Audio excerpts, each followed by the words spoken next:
గాంధీజీ మెప్పు పొందిన ఖాదీ, ఎంతోమంది ప్రముఖులు మెచ్చిన ఖద్దరు, తెలుగువారి హుందాతనాన్ని పెంచిన బ్రాండ్. శ్రీకాకుళంలోని పొందూరు ఖాదీకి ఇప్పటి వరకు ఇలాంటి ట్యాగ్లు ఎన్నో ఉన్నాయి. కానీ ఇప్పుడు అంతకు మించిన ఘనత దక్కింది. అదే జియోగ్రఫికల్ ఇండికేషన్ ట్యాగ్.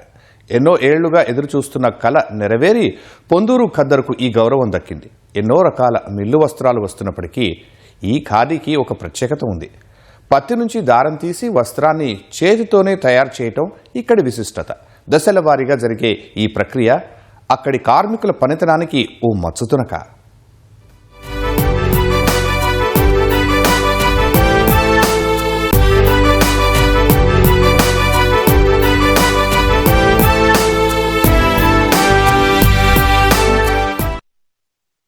వేసవిలో చల్లగా, శీతాకాలంలో వెచ్చగా ఎంతో హాయినిచ్చే వస్త్రమే పొందూరు ఖాదీ. 7 దశల్లో తయారయ్యే పొంది ఖాదీ వస్త్రం కోసం ఇప్పుడు చూద్దాం రండి.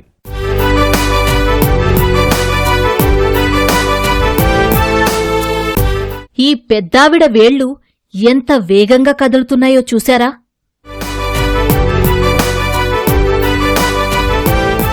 ఇక ఈమెను చూడండి, ఎంత ఒడుపుగా రాట్నం వడుకుతోందో. ఇలా ఒక్కచోట కాదు, అక్కడ దాదాపు ప్రతి ఇంట్లోనూ రాట్నం ధ్వనులు వినిపిస్తూనే ఉంటాయి. ఈ ఊరి పేరు పొందూరు, జిల్లా శ్రీకాకుళం. అందరూ ఇలాగే కూర్చుని చాలా శ్రద్ధగా, అంతకుమించి ఆసక్తిగా పనిచేస్తూ ఉంటారు. ఇంతకీ వీళ్లు చేసే పనేంటంటే అత్యంత నాణ్యమైన ఖద్దరు దుస్తులు తయారు చేయడం. ఖాదీ అంటేనే ఓ హుందాతనం, అందుకు తగ్గట్టుగానే ఉంటుంది వీరి పనితనం.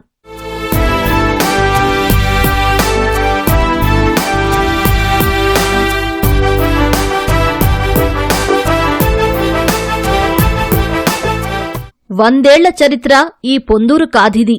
స్వదేశీ ఉద్యమకాలం నుంచే వినిపిస్తున్న పేరిది. తెలుగువారి కీర్తిని ఎంతో ఎత్తుకు తీసుకెళ్లిన వస్త్రం ఈ పొందూరు ఖద్దరు. ఇంత ఘనచరిత్ర ఉన్నా ఇన్నాళ్లూ ఓ గుర్తింపు లేదే అనే వెలితి ఉండేది. ఇప్పుడు అదీ తీరిపోయింది. ఇక్కడి ఖాదీ వస్త్రాలకు జిఐ ట్యాగ్ కల్పిస్తూ కేంద్రం నిర్ణయం తీసుకుంది. పౌర విమానయాన శాఖ మంత్రి రామ్మోహన్ నాయుడు చొరవతో ఈ ట్యాగ్ లభించింది. ఎంతో ప్రత్యేకమైన, అరుదైన ఉత్పత్తులకే ఈ గౌరవం దక్కుతుంది. ఇప్పటివరకు ఉప్పాడ, వెంకటగిరి, ధర్మవరం చీరలకు ఈ ట్యాగ్ ఉంది. ఇప్పుడు ఈ జాబితాలో పొందూరు ఖద్దరు కూడా వచ్చి చేరింది. శ్రీకాకుళం జిల్లా అంటే ముందుగా గుర్తు వచ్చేది ప్రతిష్టాత్మకమైన పొందూరు ఖాదీ. సాధారణంగా నేసే ఖాదీ వస్త్రాలకు భిన్నంగా ఒక వినూత్న పద్ధతిలో ఎంతో సున్నితంగా తయారయ్యే ఈ పొందూరు ఖాదీని దేశంలో కల్లా మేటీ ఖాదీగా అభివర్ణిస్తారు. అంతటి ఘన చరిత్ర ఉన్న, ఎంతో ఇబ్బంది పడుతున్న ఈ పొందూరు ఖాదీని అభివృద్ధి చేసేందుకు నేను పార్లమెంటు సభ్యుడిగా ఎన్నికైనప్పటి నుంచి ఏదో ఒక కృషి చేస్తూనే వచ్చాను. గత 4 సంవత్సరాలుగా పొందూరు ఖాదీకి జిఐ ట్యాగ్ కోసం ప్రత్యేకంగా కృషి చేస్తూ వచ్చాను. పొందూరు ఖాదీకి ప్రతిష్టాత్మకమైన జియో ట్యాగ్ని అందించారు.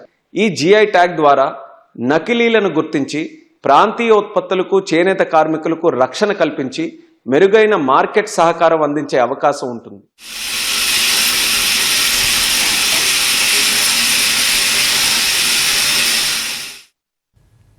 చూశారుగా, కేంద్ర మంత్రి రామ్మోహన్ నాయుడు ఎంత సంతోషం వ్యక్తం చేస్తున్నారు. ఈ సంతోషం వెనుక ఎంతో శ్రమ ఉంది. ఇప్పుడు దుస్తులు తయారు చేయడానికి రకరకాల పద్ధతులు వచ్చాయి. రంగులు, రసాయనాలు అందుబాటులో ఉన్నాయి.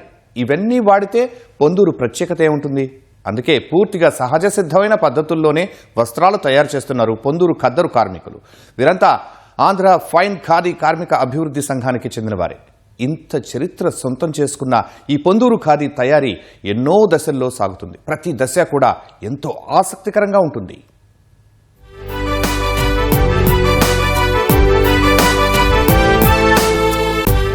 పొందూరు ఖాదీ వస్త్రం 7 దశల్లో తయారవుతుంది. ఈ మొత్తం ప్రక్రియలో తొలి దశ చాలా ఆశ్చర్యంగానూ ఆసక్తిగానూ ఉంటుంది. ఇదిగో, ఈవిడ పత్తిని ఎలా శుభ్రం చేస్తున్నారో చూశారుగా. ఆమె చేతిలో ఉన్న ఆ పరికరమేంటో ఊహించగలరా? ధవళేశ్వరం వద్ద గోదావరి నదిలో దొరికే వాలుగ చేప దవడ ఇది. ముందుగా ఈ దవడను 4 భాగాలుగా చేస్తారు. ఆ తర్వాత ఈ చేప పళ్లతోనే పత్తిని శుభ్రం చేస్తారు.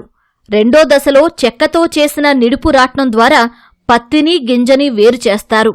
మూడో దశలో గింజ నుంచి పత్తిని వేరుచేశాక అందులో ఉండిపోయిన చెత్తనూ తొలగిస్తారు. 4వ దశలో రేగికర్రకు సన్నటి తాడు కట్టి పత్తిని కొడతారు. తద్వారా అది విడిపోయి మెత్తగా తయారవుతుంది.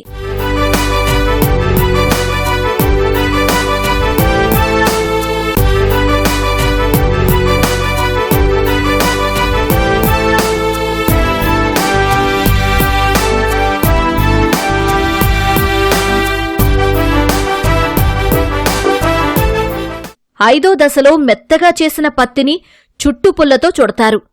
ఆరో ప్రక్రియలో అరటి దవ్వలో పత్తిని రాట్నం ద్వారా తిప్పుతారు. ఇక చివరి దశలో హేంకర్ చుట్టుకొలత 1 రౌండుకు మీటర్ ఉంటుంది. ఇలా 1000 సార్లు తిప్పితే ఒక చిలప తయారవుతుంది. అనంతరం తయారైన చిలపలను నేతకు పంపిస్తారు. 3 కేజీల చిలపలతో ఖాదీ కార్మికులు బట్ట తయారు చేస్తారు. వీటితో 18 చొక్కాలు తయారవుతాయి. ఖాదీతో కర్చీఫ్లు, తువ్వాళ్లు, చీరలు, పంచెలు కూడా తయారవుతాయని ఖాదీ కార్మికులు చెబుతున్నారు. ఈ సంఘంలో 800 మంది స్పిన్నర్లు, 100 మంది వీవర్లు ఉన్నారు. పొందూరు ఖాదీకి కావలసింది కొండపత్తి. తర్వాత అది తయారు చేయడానికి వాళ్ళకి చేప ముళ్ళు ఉండాలి. ఒక 8 మందిని తయారు చేస్తేనే బట్ట తయారవుతుంది. మా తాతండ్రుల నుంచి ఇదే వృత్తి. మధ్యాహ్నాకారం ఇదే చేసుకుంటున్నాం. కాజేసాం పొడుగులైనా ఏ పొడుగైనా వచ్చినా మేము చేసుకుంటున్నాం. వాళ్ళు ఇచ్చిన కూలితోనే మేము బతుకుతున్నాం. ఎంత అని కండిషన్. మాకు ఏకేక సంఘం నుండి శిలపలు ఇస్తారు. మాకు ఆ శిలపలు ఇచ్చినవి మేము ఇప్పేసి తడుపుతాం. తడిపేసిన తర్వాత ఆసుకిస్తాం. ఆ ఆసు నుండి ఈ రకంగా వస్తుంది. ఇది వాడిన తర్వాత ఎండాకాలం చల్లగా ఉంటుంది, శీతాకాలం వెచ్చగా ఉంటుంది. మేము ఆగిపోతాము, మరి ఇంకేం చేస్తాము అని అనుకుంటున్నాము. అలాంటి టైంలోన మీరు జియో ట్యాక్స్ తెచ్చారు కదండి, దాని గురించి ఇప్పుడు మేము ఇంకా ఎక్కువగా పనిచేయాలనేసి అనుకుంటున్నాము. మా పిల్లలకు కూడా నేర్పించుతున్నాము. మేము దీంట్లో మీరు ముందుకెళ్ళండి అమ్మనేసి. పొందూరు ఖాదీ వస్త్రాలు తయారు చేసేందుకు కొండపత్తిని మాత్రమే ఉపయోగిస్తారు. ఇది అన్ని ప్రాంతాల్లో పండదు. నల్లరేగడి నేలల్లో మన్యం, విజయనగరం, శ్రీకాకుళం వంటి కొన్ని ప్రదేశాల్లోనే పండుతుంది. సొసైటీ వాళ్లే రైతులకు విత్తనాలు ఇచ్చి పంట కొనుగోలు చేస్తారు. ఈ కొండపత్తితో పొందూరు ఖాదీ వస్త్రాన్ని మాత్రమే చేయగలరు తప్ప మరెవ్వరికీ పత్తి ఉపయోగపడదు. అందుకే ఈ వస్త్రానికి నాణ్యత ఎక్కువ. ఈ వస్త్రాలపై డిజైన్లను చేతులతోనే ఎంత ఓపిగ్గా, ఒద్దికగా చేస్తున్నారో చూడండి.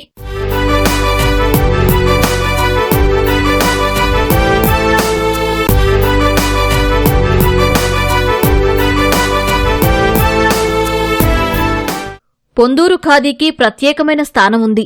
1921లో ఈ వస్త్రాలు బాపూజీ దృష్టికి వచ్చాయి. నాణ్యత చూసి ఆయన ఆశ్చర్యపోయారు.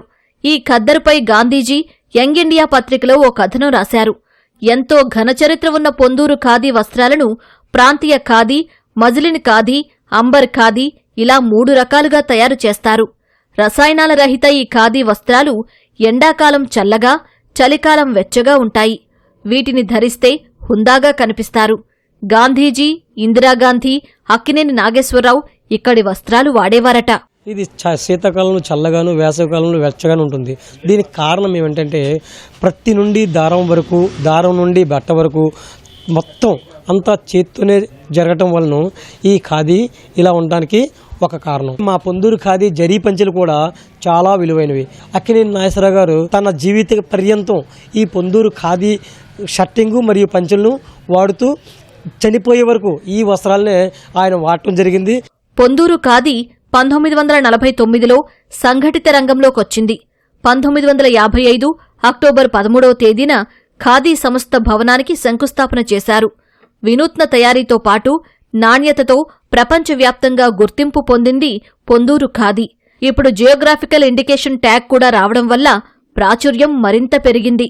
గాంధీ గారి ఆశయాలకు అనుగుణంగా ఏదైతే ఖద్దరు భారతదేశంలో తయారవుతుంది అంటే అది కేవలం పొందూరులో మాత్రమే తయారవుతుంది. పొందూరు ఖాదీ సంస్థ గత 75 సంవత్సరాల నుంచి ఈ ప్రక్రియను నిరంతరాయంగా కొనసాగిస్తూ ప్రస్తుతానికి అదే ప్రక్రియతో ఈ సంస్థను నడిపించడం జరుగుతుంది. ఇది ఒరిజినల్ ప్యూర్ పొందూరు ఖాదీ, చేతితో ఉడికి చేతితో నేయడం. మాకు కేంద్ర ప్రభుత్వం జిఐ ట్యాగ్ గుర్తింపునివ్వటం అనేది చాలా గర్వించదగ్గ విషయం. ప్రపంచంలో పేరు ఉన్నప్పటికీ ఒక జిఐ ట్యాగ్ వచ్చి ఖాదీ పరిశ్రమలో మొట్టమొదటిసారిగా పొందూరు ఖాదీకి వచ్చిందని మేము చాలా గర్విస్తున్నాము. ఆల్ ఓవర్ ఇండియాలో ఒక్క శ్రీకాకుళం జిల్లాలో తప్పితే ఇంకా చాలా దగ్గరలో ఇంత సన్నమైన ఇంత మృదువైన ఖాదీ లభించదని మేము అనుకుంటున్నాము. జిఐ ట్యాగ్ వచ్చిందంటే ఆ ఉత్పత్తి చాలా ప్రత్యేకమని అర్థం. అంతేకాదు ఈ ట్యాగ్ ఆ ఉత్పత్తి నాణ్యతకు ఓ గీటు రాయి. ఇప్పుడు పొందూరు ఖాదీకి ఈ ట్యాగ్ రావడం వల్ల కార్మికులు, ఉత్పత్తిదారులకు గుర్తింపు లభిస్తుంది. అదే సమయంలో ఆర్థిక ప్రయోజనాలు అందుతాయి. నకిలీ ఉత్పత్తులకు అడ్డుకట్ట పడుతుంది. ముఖ్యంగా ఇంత ప్రత్యేకమైన వస్త్రాన్ని తయారు చేస్తున్నందుకు ఆ కార్మికులకు సరైన ఆర్థిక సహకారం అందేందుకు అవకాశం ఉంటుంది. మరీ ముఖ్యంగా మార్కెటింగ్ పరంగా విస్తృతమవుతుంది. తద్వారా జీవనోపాధి మెరుగవుతుంది. ఈ జిఐ ట్యాగ్ పొందూరు ఖాదీకి అదనపు బ్రాండ్ వాల్యూ ఇస్తుంది. తద్వారా మార్కెట్లో విక్రయాలు పెరుగుతాయి.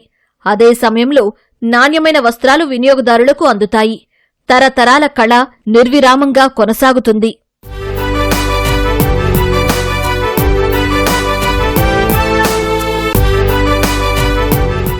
ఆనాడు గాంధీజీ మెచ్చిన పొందూరు ఖాదీ దేశ నలుమూలలా చాటి చెప్పింది. ఈనాడు ఖండాంతరాలకు తీసుకెళ్లేలా చొరవ చూపిన కేంద్ర మంత్రి రామ్మోహన్ నాయుడుకు పొందూరు నేతన్నలు ధన్యవాదాలు చెబుతున్నారు. పొందూరు ఖాదీ పరిశ్రమ నుంచి కెమెరామెన్ చిన్నారెడ్డితో ఈశ్వర్, ఈటీవీ న్యూస్.